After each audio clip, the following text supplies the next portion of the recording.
பாரு, உன் பெரியப்பா எப்படி மனசு உடைஞ்சு உட்கார்ந்திருக்காருன்னு பாரு. பேசுடா. தப்பு பண்ணிட்டேன் பெரியப்பா, மன்னிச்சிருங்கன்னு ஒரு வார்த்தை கேளுடா. பெரியப்பா கிட்ட சண்டை போடுறதோ அவரை தப்பா பேசுறதோ என்னோட நோக்கமே கிடையாது. அவ்வளவுதான் சொல்ல முடியும். பாத்தீங்களா, நம்ம முன்னாடியே எவ்வளவு திமிரா செஞ்ச தப்புக்கு மன்னிப்பு கேட்க முடியாதுன்னு சொல்றான். நம்ம இல்லாதப்ப உங்களை பத்தி என்னெல்லாம் பேசிருப்பான்னு யோசிச்சு பாருங்க. பெரியம்மா, டேய், ஏன்டா அப்படி எல்லாம் எடுத்தறிஞ்சு பேசுற? உன்னால எவ்வளவு பிரச்சனை வருதுன்னு பாத்தியா? நான் என்ன பண்ண? சும்மா சும்மா என்னையே காரணம் சொல்லிட்டு இருக்கீங்க. இதுக்கெல்லாம் காரணம் நீங்க எல்லாரும் தான். சும்மா என்ன சொல்லிட்டு இருக்காதீங்க. தப்பு பண்ணதான நீங்க. நீங்க கேளுங்க மன்னிப்ப.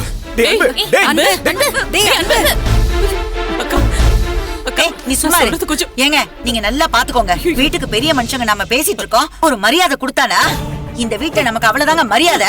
இதுக்குதான் என்னதான் சொந்தமா இருந்தாலும் தராதரம் பார்த்து பழகணும்னு.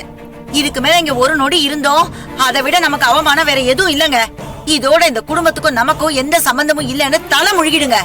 இவங்க சங்காத்தமே நமக்கு தேவையில்லை. அக்கா, அப்படி எல்லாம் சொல்லாதீங்கக்கா.